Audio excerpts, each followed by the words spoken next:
La República se ha declarado el 14 de abril de 1931. El Comité Revolucionario se constituye en gobierno provisional. Esa misma noche, Alfonso XIII se exilia de España.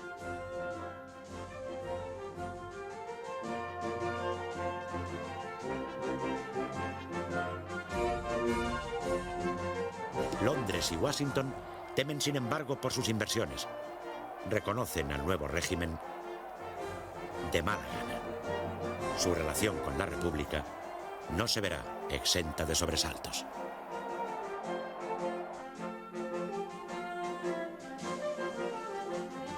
El gobierno provisional está compuesto por representantes de los partidos republicanos y del socialista. Poco después de formarse, convoca elecciones a Cortes Constituyentes que dan una amplia mayoría a esos mismos grupos. En diciembre de 1931, las Cortes aprobarán la Constitución de la República, que establece una democracia parlamentaria, introduce el principio de autonomía regional, la separación de la Iglesia y el Estado, el voto femenino e importantes derechos sociales para las clases trabajadoras.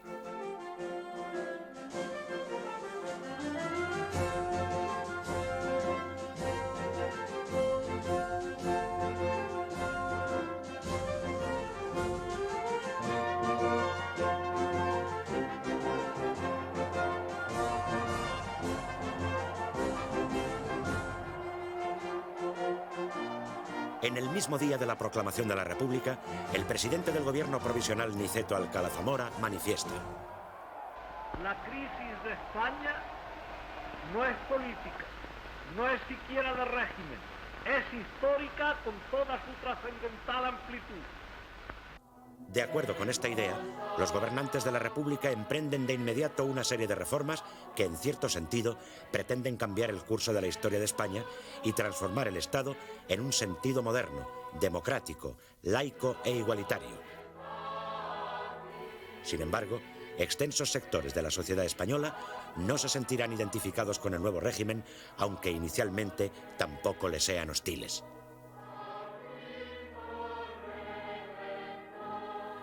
Desde el momento mismo de su constitución, el gobierno provisional aborda por decreto un conjunto de medidas que tratan de plantear y resolver los grandes problemas de la España de la época. El problema social y muy particularmente el agrario.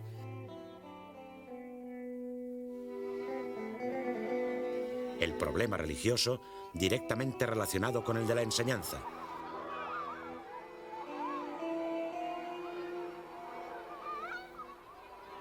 El problema militar y, finalmente, el autonómico.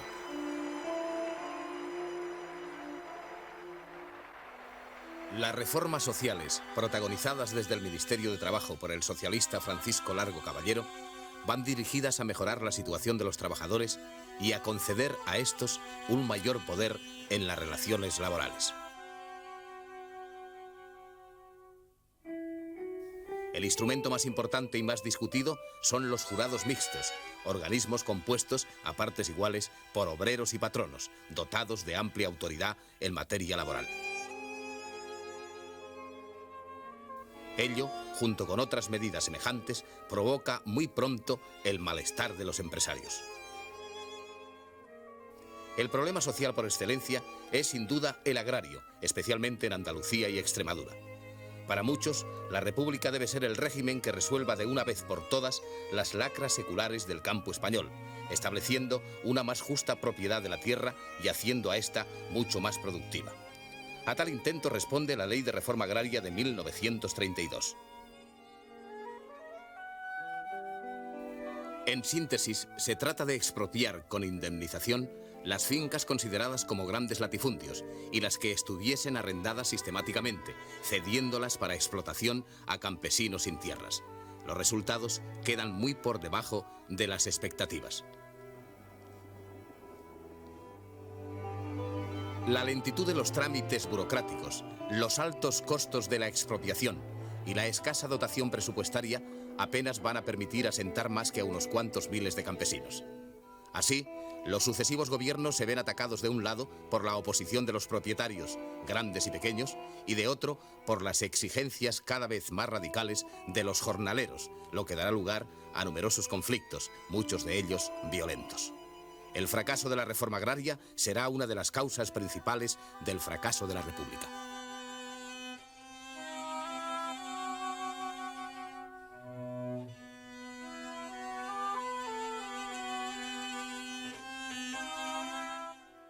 Otro problema de gran trascendencia afecta a las relaciones con la Iglesia.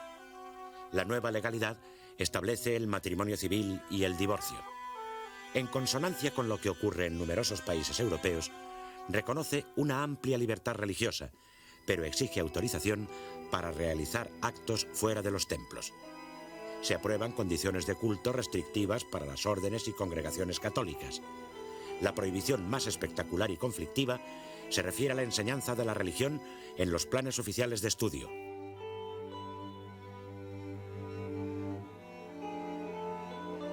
La inquina anticlerical se ceba con la Compañía de Jesús, que es disuelta. Muchos de sus miembros se ven obligados a salir de España.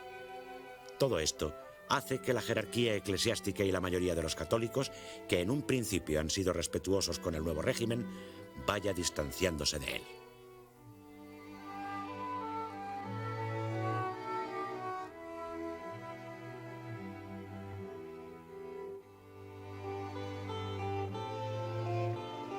El anticlericalismo gubernamental refleja y excita otro secular firmemente anclado en la sociedad española, cuyas manifestaciones se escapan de las manos a las autoridades de la República, a la que causan un perjuicio enorme. Cuando aún no ha transcurrido un mes desde el 14 de abril, en Madrid y en varias ciudades, son incendiados y saqueados numerosos edificios religiosos ante la pasividad del gobierno. Estos hechos y otros semejantes, que se repetirán varias veces a lo largo de la experiencia republicana, hacen crecer en extensión y en radicalismo la oposición católica y constituirán un factor de gran importancia en el proceso que desencadena la guerra civil.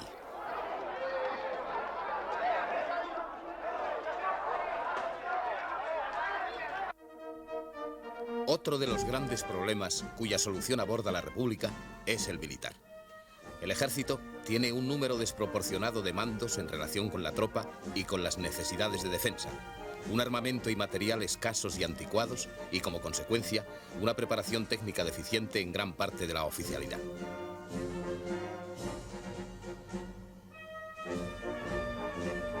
Manuel Azaña, ministro de la Guerra, y tal vez la figura intelectual y política más destacada del republicanismo burgués, emprende la tarea de resolver el problema con una serie de decretos que posteriormente serán convalidados por las Cortes.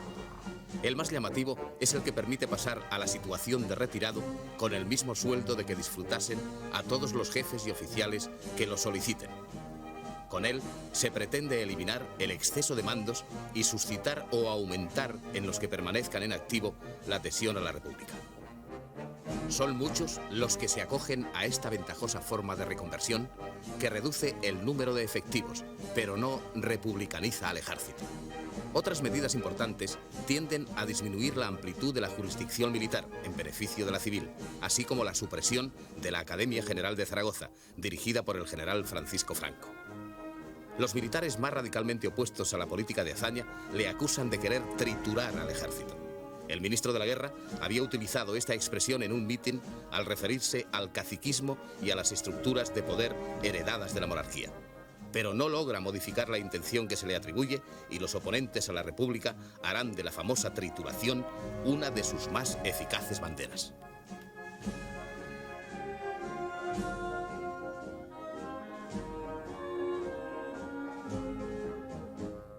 El nuevo régimen se enfrenta también con el problema de los nacionalismos y regionalismos. El 14 de abril se ha proclamado improvisadamente en Barcelona la República Catalana dentro de un proyectado régimen federal. Sin embargo, tras conversaciones con los representantes del gobierno central, a los 3 días se establece la Generalitat. La Constitución ofrece un cauce para resolver los problemas regionales y la posibilidad de crear entidades autónomas dotadas de un estatuto que les ofrece amplias posibilidades. Los catalanes son los primeros en hacer uso de tales facultades. En los meses inmediatos a la proclamación de la República, se redacta un proyecto de estatuto que es abrumadoramente aprobado en plebiscito y presentado al gobierno. En las Cortes, encuentra numerosas dificultades por parte de los grupos anticatalanistas, pero es finalmente aprobado en septiembre de 1932. El proceso de transferencias transcurre sin mayores dificultades mientras gobierna la coalición republicano-socialista y la Generalitat de Cataluña desarrolla una intensa labor.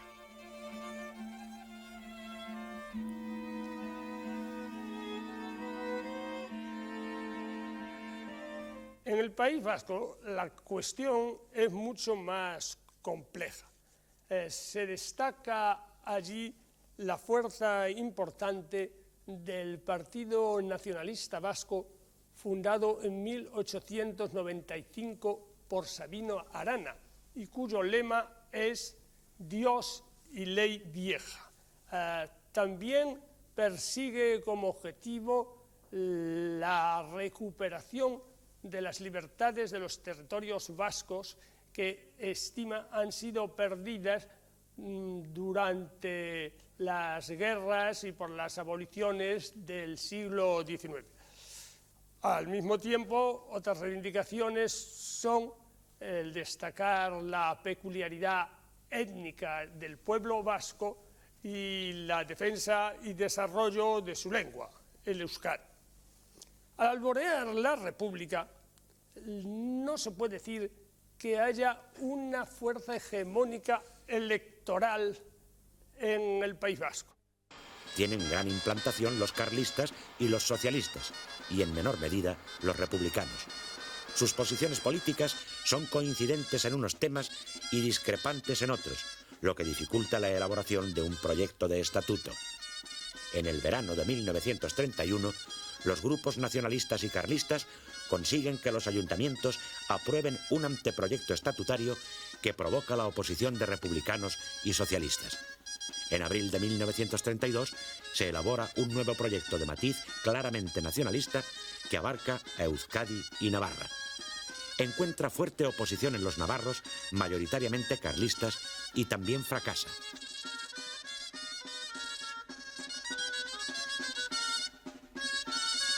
En 1933, un tercer proyecto, limitado a las 3 provincias vascas, es aprobado por los ayuntamientos y plebiscitado por los electores, aunque con una amplia abstención de los grupos no nacionalistas y de la provincia de Álava. En las Cortes encuentra la obstinada oposición de la derecha que impedirá su aprobación parlamentaria.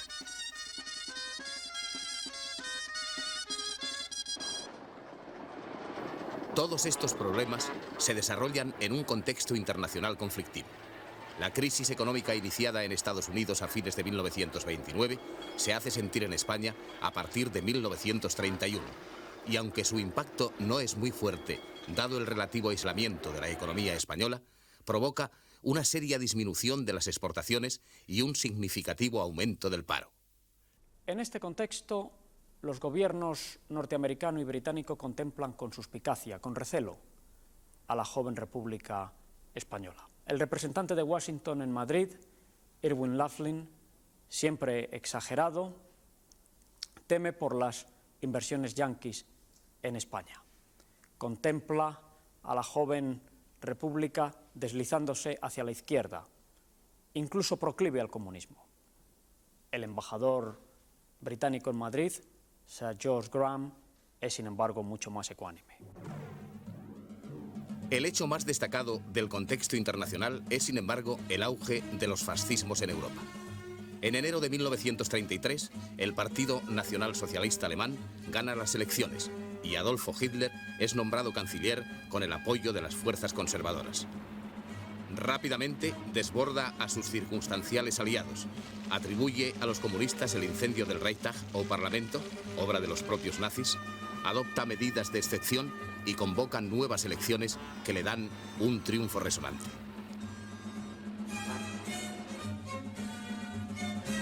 La nueva Cámara concede a Hitler plenos poderes para gobernar por decreto ley. Es el golpe de gracia de la democracia alemana y el comienzo de la dictadura nazi.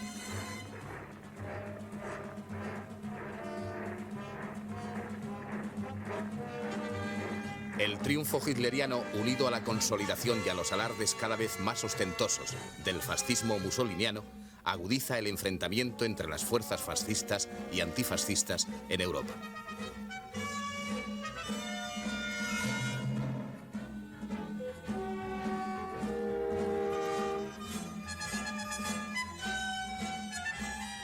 La evolución política española se ve profundamente afectada por este clima. Los sucesivos gobiernos del primer bienio republicano, presididos por Azaña, van a lograr una parte importante de sus objetivos, pero al mismo tiempo sufren un fuerte desgaste. A las dificultades mencionadas se añade una oposición sistemática y creciente por la derecha y por la izquierda.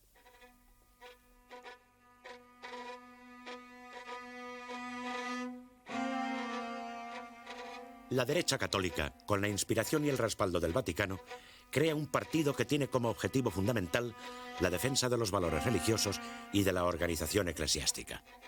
Se trata de Acción Popular, que acepta la República, pero que se opone a la política del gobierno Azaña. Los monárquicos, pasado el estupor de los primeros días, reaccionan y se agrupan en torno a dos publicaciones periódicas, el diario ABC y la revista Acción Española, desde las cuales emprenden una decidida lucha ideológica contra el régimen y sus principios. Los carlistas, por su parte, organizan una milicia paramilitar, el Requeté, que desde el primer momento se entrena para derrocar a la República.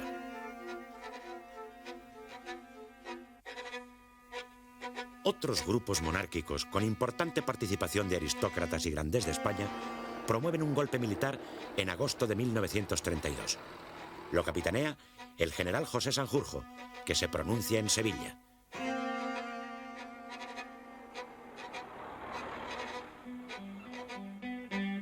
En Madrid, los sediciosos son reducidos prontamente.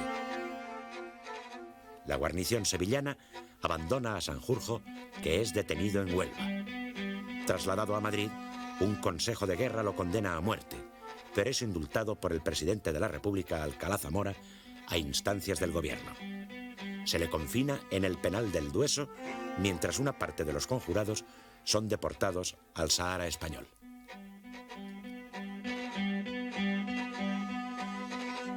El fracaso de Sanjurjo induce a los grupos antirrepublicanos a preparar un golpe de Estado más eficaz. Entre sus promotores destaca Antonio Goicoechea, fundador del partido monárquico Renovación Española a comienzos de 1933. Su propósito, solo conocido por los más allegados, es preparar un golpe de fuerza, para lo cual resulta necesario hacer propaganda en el seno del ejército. Sostiene que el problema de España solo puede resolverse fuera de las vías legales y con el apoyo extranjero. Su correligionario José Calvo Sotelo, ministro de Hacienda durante la dictadura, se desplaza a Italia acompañado por Juan Antonio Ansaldo y mantiene contactos con los dirigentes fascistas.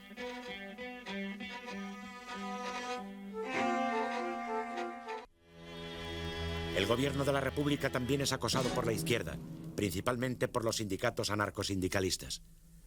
Partidarios de la acción directa y de la revolución social entienden que no pueden conseguir sus aspiraciones respetando la legalidad de una república burguesa, por lo que desencadenan en varias ocasiones huelgas insurreccionales. Así ocurre, por ejemplo, en Cataluña, donde se proclama el comunismo libertario. La Algarada es dominada por el ejército sin derramamiento de sangre.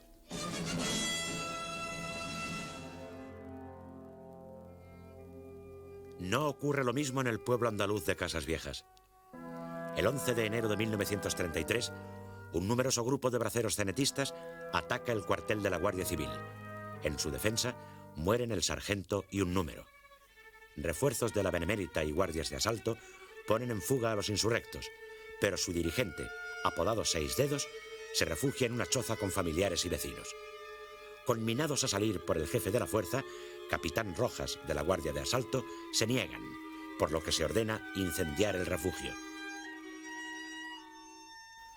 2 personas que intentan salir caen abatidas por los disparos.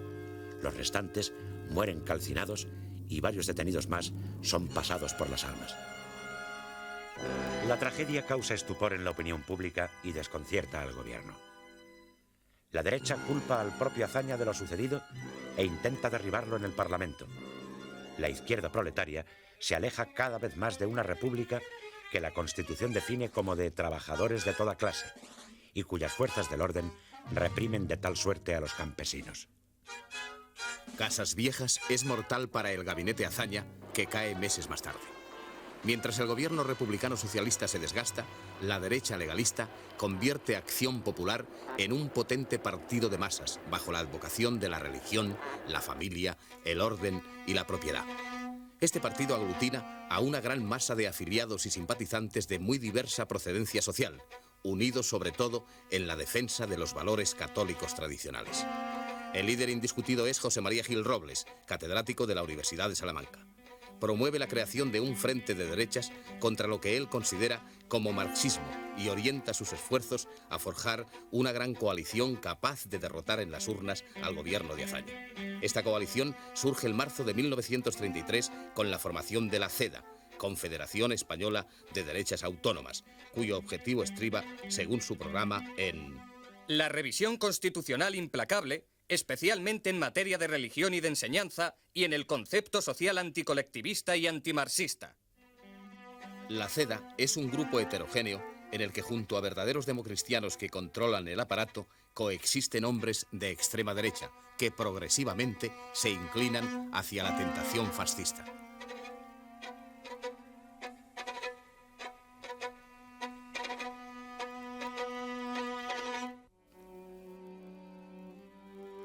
En septiembre de 1933 cae el gabinete Azaña.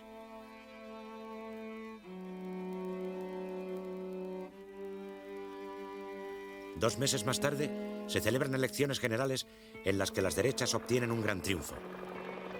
El PSOE, aunque mantiene el número de votos, ve reducidos notablemente sus escaños.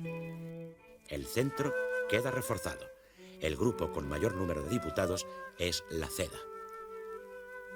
Sin embargo, el presidente de la República, en uso de su función moderadora, nombra jefe del gobierno a Lerroux, líder del Partido Republicano Radical, que ahora practica una política claramente moderada. Alcalá Zamora pretende evitar así un mayor desplazamiento hacia la derecha y la consiguiente reacción de las izquierdas.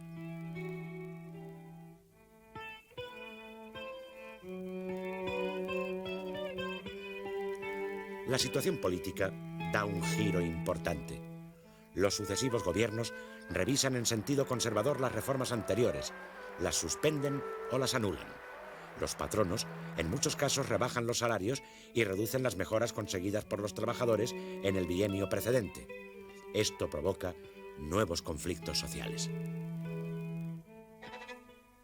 La derecha diversifica y consolida sus organizaciones. En vísperas de los comicios se funda Falange Española.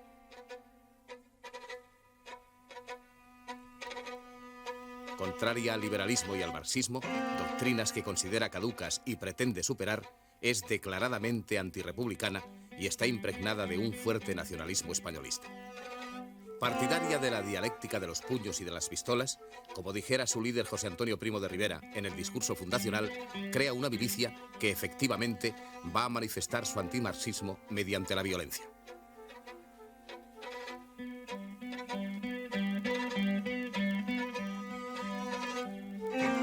Pero inicialmente, Falange es un grupo minoritario y poco significativo. Más influyentes son los hombres de Renovación Española, que unidos a los tradicionalistas, intensifican sus acciones contra el régimen.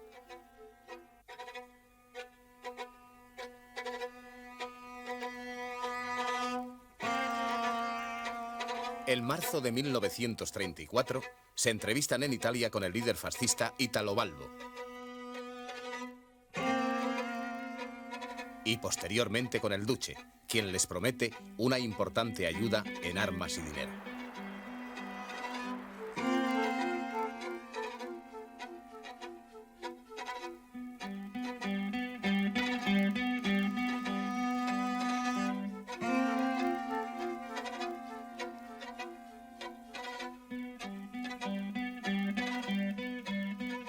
Por su parte, las juventudes de Acción Popular crecen en afiliados, capacidad organizativa y radicalismo. El mismo mes de marzo de 1934 realizan una gran concentración en el Escorial, donde aclaman a Gil Robles a los gritos de «jefe, jefe, jefe», de claras resonancias fascistas, y se declaran autoritarias, antidemócratas y antiparlamentarias.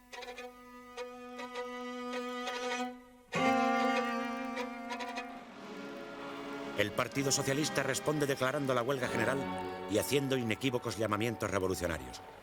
Las juventudes y las milicias socialistas van a emplear también una táctica de violencia en su oposición a la extrema derecha, lo que será causa de numerosos enfrentamientos. Pero más importante que estas luchas callejeras, aun siendo a veces sangrientas, es la radicalización de los dirigentes y los militantes del Partido Socialista y de la UGT, dirigidos ambos por Largo Caballero.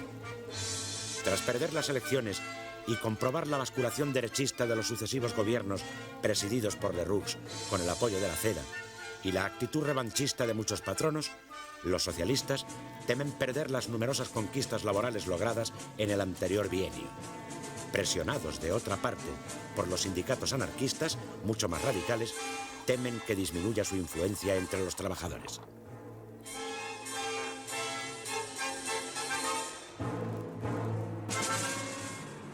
El ascenso del fascismo en Alemania y Austria, donde el canciller Dollfuss reprime duramente una insurrección obrera, aumenta los temores.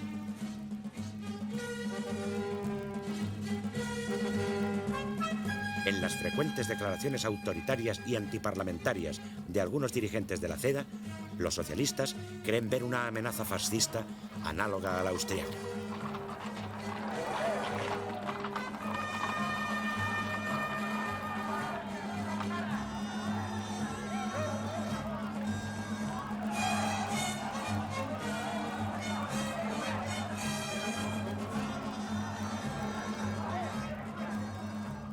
Y así, desde 1933, la dirección del PSOE se manifiesta cada día más decidida a tomar el poder por la fuerza, rompiendo la legalidad republicana y a cambiar la política moderada que hasta entonces venía practicando por otra claramente revolucionaria. El diario El Socialista, órgano oficial del partido, expresa en 1934 la actitud de muchos dirigentes y militantes cuando afirma: la República está perdida, tiene el daño en el tuétano, se muere de enfermedad contagiosa. ¿Qué decir?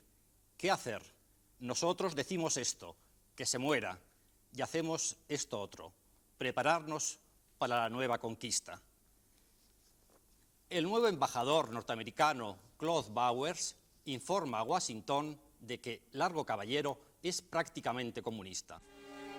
En su actitud, los socialistas no están solos. Como en ocasiones anteriores, buscan la colaboración de los republicanos de izquierda y de los catalanistas. Aunque sus motivaciones y su actuación sean muy distintas, todos protagonizarán los acontecimientos conocidos como Revolución de Octubre, uno de los hechos más graves y de mayor trascendencia de toda la República. El motivo aducido por los revolucionarios es la entrada de la CEDA en el gobierno formado por Lerroux el 4 de octubre de 1934. Los partidos republicanos de izquierda afirman públicamente que rompen toda solidaridad con las instituciones actuales del régimen, aduciendo que este ha sido desleal a sí mismo y traidor a los postulados y principios del 14 de abril, o que se ha entregado el gobierno de la República a sus enemigos. Las ejecutivas del PSOE y de la UGT cursan a toda España la orden de huelga general revolucionaria, que es seguida con distinta intensidad según los lugares.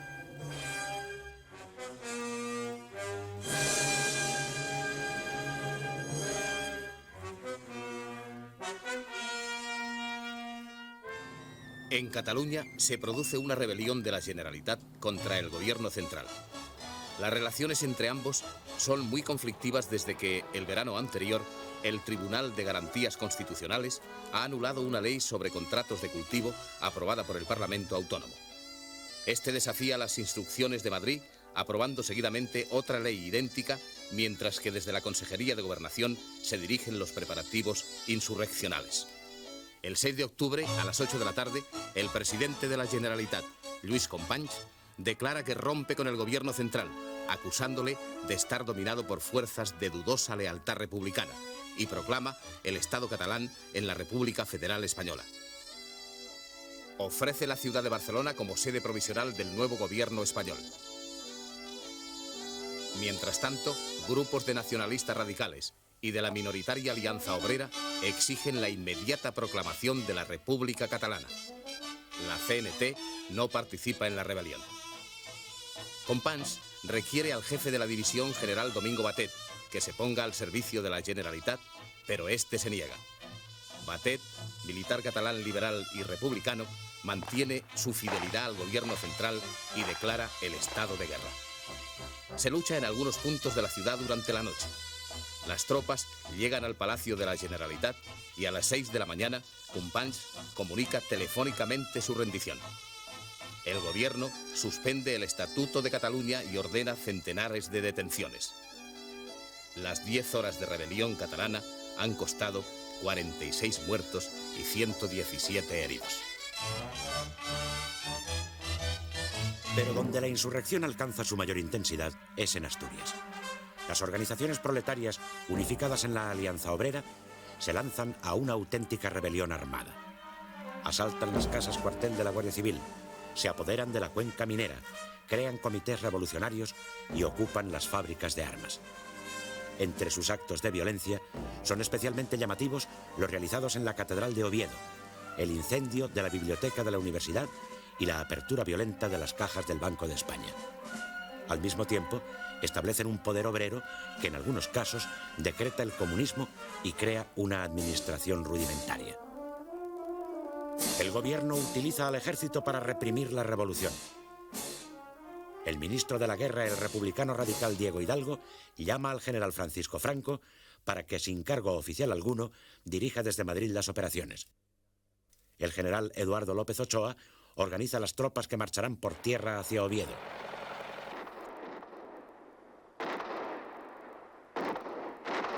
Fuerzas de la Legión acuden por mar desde Marruecos.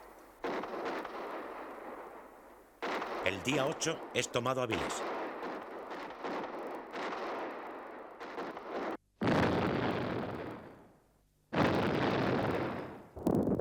En el camino hacia Oviedo, las tropas mandadas por el teniente coronel Juan Yagüe tropiezan con una encarnizada resistencia en la iglesia de San Pedro de los Arcos.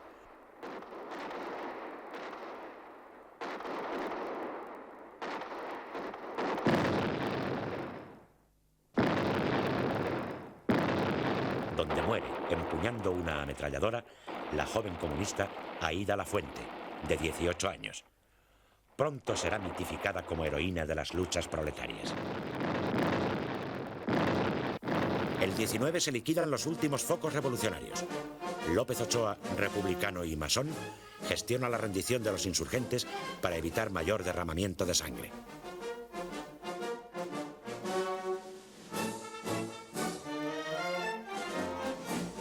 Cuando la insurrección está totalmente dominada, el ministro de la Guerra, acompañado del general Franco, se traslada a Asturias, donde López Ochoa le da cuenta del desarrollo de las operaciones.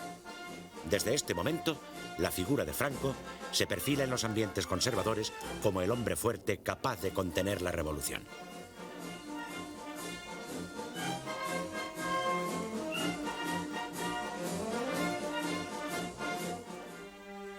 El balance de víctimas es trágico. 1000 muertos y 2000 heridos entre los paisanos.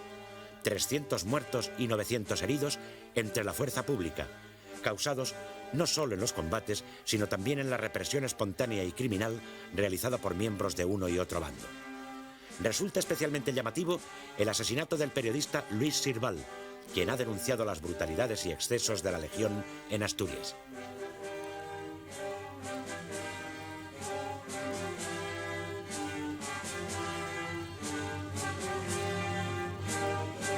Las represalias se extienden a toda España. Son detenidos y procesados los principales dirigentes del movimiento, así como muchas personas acusadas de participar o colaborar en él.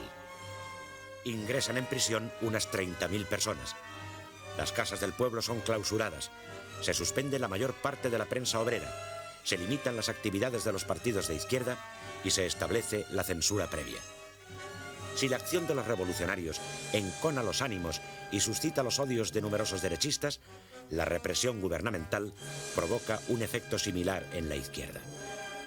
Cuando el presidente de la República, Aniceto Alcalá Zamora, recordando el caso del general Sanjurjo, consigue la conmutación de la pena de muerte de los militares condenados por haber actuado a las órdenes de la Generalitat de Cataluña, una ola de indignación se levanta en toda la derecha. Los sectores más extremistas, Falange y Renovación Española, piden abiertamente un cambio de régimen. La izquierda intenta justificar la Revolución de Octubre como defensa del auténtico espíritu republicano. En realidad, con su acción, ha contribuido a abrir una honda brecha en el seno de la sociedad española. La izquierda en general y el Partido Socialista en particular han sido quienes han promovido esta actuación. La derecha, al reprimirla de la manera como lo hace, también contribuye igualmente a ahondar esta brecha entre los españoles. Los moderados se encuentran ya rebasados por su izquierda y por su derecha, y en estas condiciones la reconciliación se hace muy difícil. A lo largo de 1935, los sucesivos gobiernos radicalcedistas acentúan su política derechizante, que tranquiliza a Londres y a Washington. Sobresale en este sentido José María Gil Robles, nuevo ministro de la Guerra, que trata de corregir los efectos de la ley Azaña y se rodea en el ministerio de generales adictos como Joaquín Fanjul, Manuel Godet y el propio Franco, nombrado jefe del Estado Mayor. Destaca por otra parte el ministro de Agricultura, también de la CEDA, Manuel Jiménez Fernández, quien intenta llevar a cabo una reforma agraria inspirada en los principios del cristianismo social. Encuentra fuerte oposición entre los diputados de su propio grupo y otros afines. Son tan célebres como significativas las palabras que le dirige un diputado tradicionalista cuando el ministro justifica su factura apelando a la doctrina pontificia. Si su señoría se propone apoderarse de nuestras tierras apoyándose en encíclicas, nos haremos cismáticos.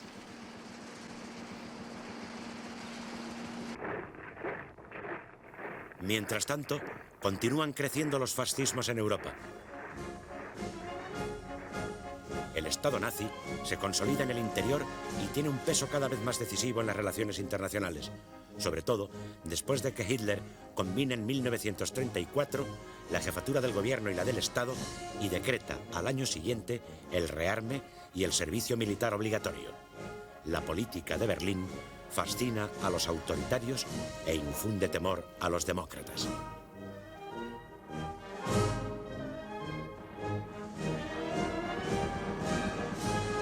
Las tropas de Mussolini invaden Abisinia en otoño de 1935.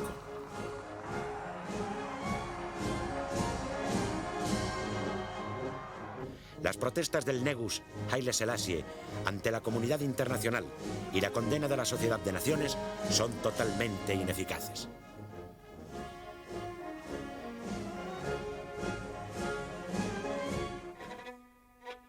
En España, desde junio de 1935, José Antonio Primo de Rivera comienza a recibir ayuda económica de los fascistas italianos.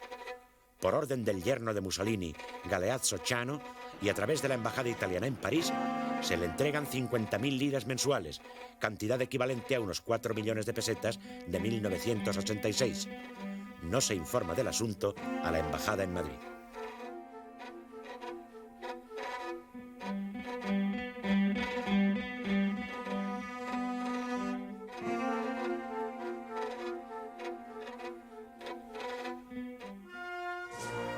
Ante el ascenso de los fascismos, el comunismo internacional cambia de estrategia, lo que se hace oficial en el 7º Congreso de la Internacional Comunista, celebrado en Moscú en el verano de 1935.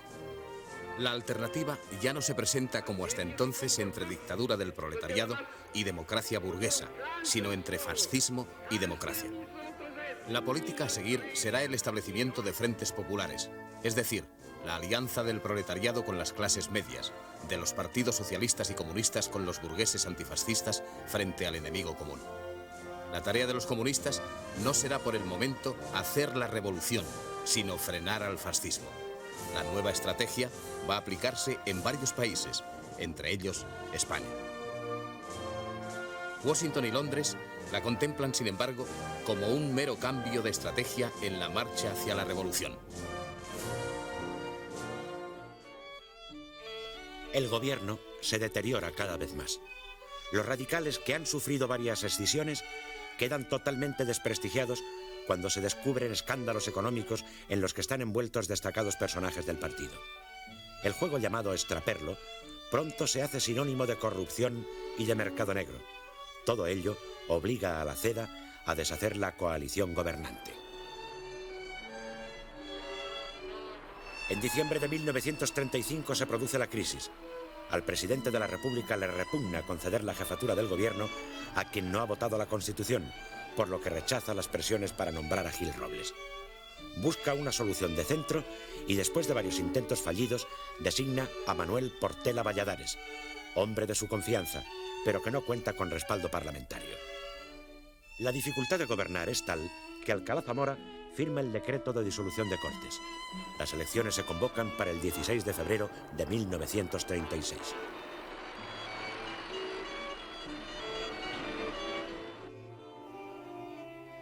La izquierda se ha rehecho considerablemente, como demuestra el mitin de Azaña en el Campo de Comillas, cerca de Madrid.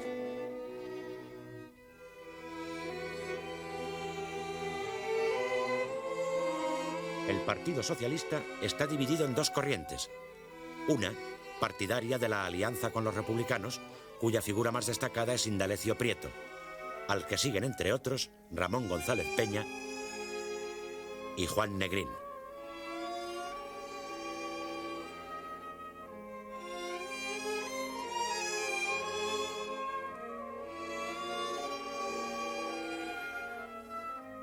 La otra, que acepta esta alianza para liberar a los presos, pero que pretende superar la República burguesa, es la dirigida por Francisco Largo Caballero. El veterano líder sindical afirma en un mitin: nuestro deber es traer al socialismo, pero no a secas. Hablo del socialismo marxista, del revolucionario. La República burguesa no es sino una etapa en el camino que conduce a la República socialista.